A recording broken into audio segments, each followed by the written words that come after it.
दिल्ली में अगले साल होने वाले विधानसभा चुनाव के लिए सभी राजनीतिक पार्टियों ने तैयारियां शुरू कर दी हैं और इसी बीच आम आदमी पार्टी की सरकार ने दिल्ली में महिला सम्मान योजना और संजीवनी योजना की शुरुआत की है। आपके राष्ट्रीय संयोजक अरविंद केजरीवाल और मुख्यमंत्री आतिशी ने सोमवार को खुद रजिस्ट्रेशन कर इसकी शुरुआत की है। वहीं इस मामले पर अब राजनीति भी शुरू हो गई है। बीजेपी के साथ साथ कांग्रेस ने भी आपकी महिला सम्मान योजना और संजीवनी योजना पर सवाल उठाए हैं। तो ऐसे में अपने इस रिपोर्ट में हम आपको बताते हैं कि आपकी इन योजनाओं पर बीजेपी कांग्रेस ने क्या कुछ कहा और किस तरीके से चुनाव के पहले अब वादों की सियासत शुरू हो गई है।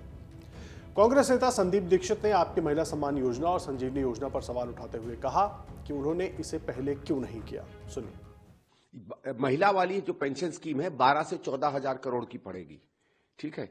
उसके लिए पैसा कहां से आएगा अगर आप आज के खर्चे पूरे नहीं कर पा रहे हो, और इतने सालों से क्यों नहीं कर रहे थे। दूसरा, आपने देखा होगा इन्होंने एक संजीवनी योजना अनाउंस की है।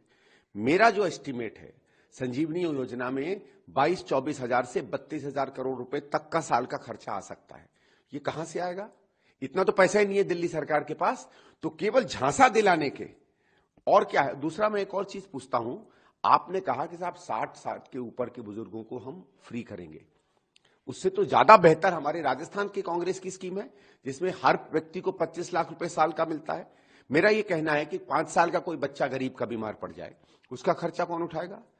कोई कमाऊ 30-35 साल 40 साल का बेटा है, उसकी जवान बेटी हैं, अभी अभी शादी हुई है, माँ बाप उसके रिटायर हो गए हैं, वो अगर बीमार पड़ जाता है सीरियस तो उसका बोझा कौन उठाएगा? ये क्या मतलब है? हेल्थ में तो आप किसी को डिस्क्रिमिनेट नहीं कर सकते ना, आपको सबको बराबर का देना चाहिए था।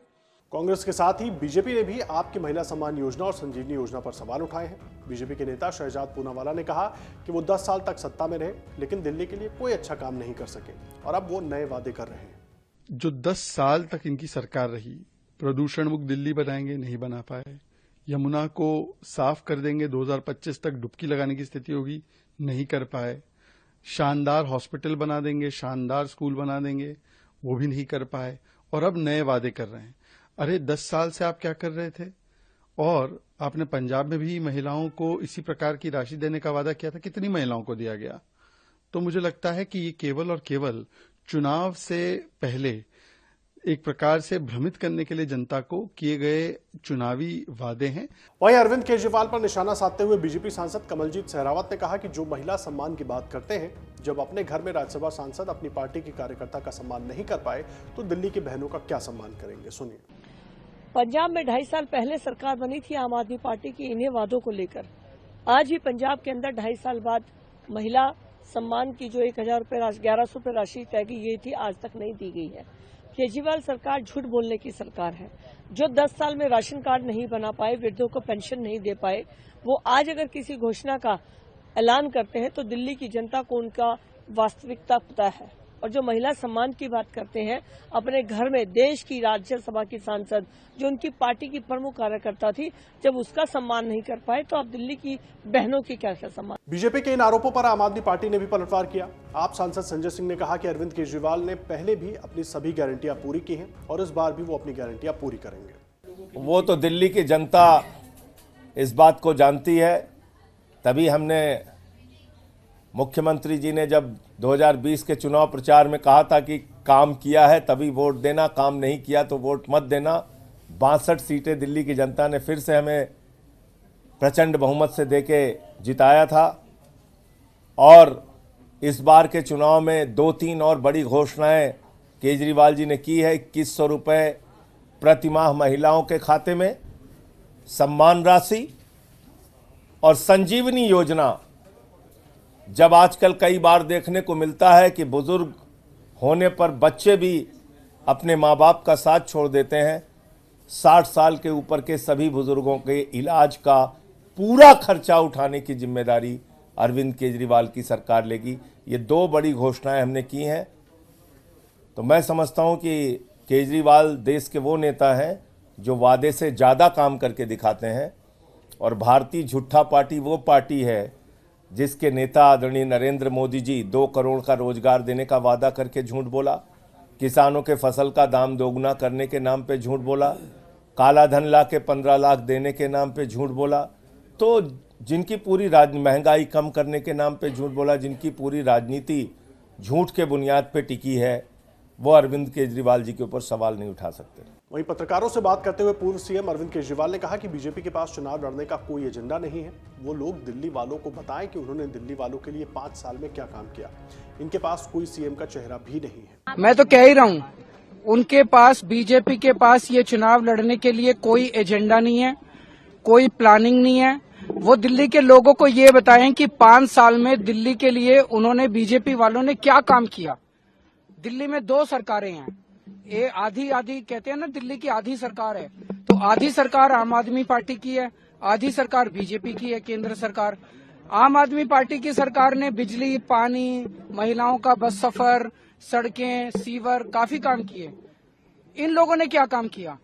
पूरे दिल्ली की कानून व्यवस्था चरमराई हुई है, गैंगस्टर खुलेआम घूम रहे हैं, गोलियां चल रही हैं दिल्ली के अंदर। एक ही काम दिया था, वो भी नहीं किया।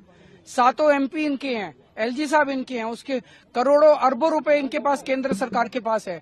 4 सड़कें बना देते, थोड़ी सी दिल्ली के अंदर अस्पताल नहीं बना देते, कुछ तो कर देते बीजेपी वाले। इन्होंने कोई काम नहीं किया।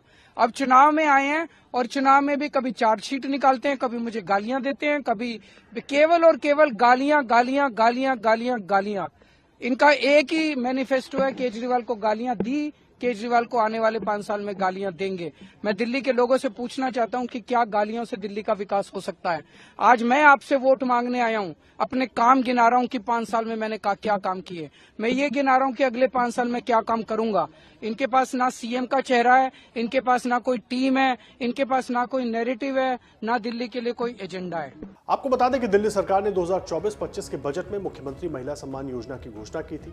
इस योजना के तहत 18 साल से ऊपर की सभी महिलाओं को 1000 रुपए प्रति माह दिए जाने की बात है। वहीं चुनाव के बाद इस राशि को बढ़ाकर 2100 कर दिया जाएगा। 23 दिसंबर से इस योजना में रजिस्ट्रेशन की शुरुआत हो गई है। आम आदमी पार्टी का मानना है कि अगले 2025 के विधानसभा चुनावों में उसके लिए गेम चेंजर साबित हो सकती है ये योजना। अरविंद केजरीवाल ने घोषणा की है कि एक डोर टू डोर अभियान शुरू किया जाएगा, जिसमें पार्टी कार्यकर्ताओं की दिल्ली के सभी मोहल्लों में जाकर इन लोगों को योजनाओं के लिए पात्र नागरिकों की वो पहचान करेंगे और उनका नामांकन भी करेंगे। और यही नहीं, अरविंद केजरीवाल के वादों को लेकर बीजेपी के तमाम और वरिष्ठ नेता भी लगातार केजरीवाल पर निशाना साध रहे हैं। अनुराग ठाकुर ने अरविंद केजरीवाल पर कई सारे सवाल उठाए हैं, एक बार जरा वो भी सुन लीजिए। केजरीवाल जी ने कहा था, मैंने आपको प्रॉमिस किया है कि अगले चुनाव से पहले आपके साथ यमुना नदी में डुबकी लगाऊंगा।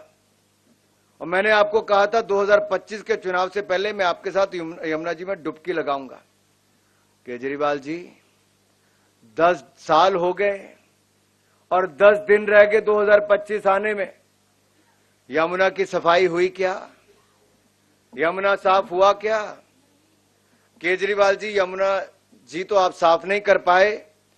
2025 आ गया है, अब आपको डुबकी लगाने का समय भी आ गया। देखिए, दिल्ली में चुनाव बहुत दूर नहीं है। आम आदमी पार्टी अपने सभी उम्मीदवारों की घोषणा कर चुकी है, कांग्रेस भी कुछ उम्मीदवारों की घोषणा कर चुकी है, बीजेपी की लिस्ट का इंतजार हो रहा है। सियासी पिच बिल्कुल तैयार है दिल्ली चुनाव के लिए और लगातार रेवड़ियों की बौछार भी हो रही है। अब ऐसे में जनता क्या करेगी, ये फैसला तो चुनाव के बाद ही सामने आ पाएगा। लेकिन पॉलिटिकल पार्टियां एक दूसरे पर आरोप प्रत्यारोप करने से बच नहीं रही हैं। बीजेपी अलग अलग मुद्दों के साथ साथ भ्रष्टाचार को लेकर के भी अरविंद केजरीवाल को घेरने की कोशिश में लगी है और उधर अरविंद केजरीवाल एक के बाद एक योजनाएं लाकर लोगों को अपनी तरफ करने की कोशिश में लगे हुए हैं। अगर आप ये वीडियो YouTube पर देख रहे हैं तो हमारे चैनल को सब्सक्राइब कर बेल आइकन दबाएं और Facebook पर देख रहे हैं तो हमारे पेज को लाइक करें। 8 मिलियन प्लस सब्सक्राइबर, आपके इस भरोसे के लिए बहुत धन्यवाद।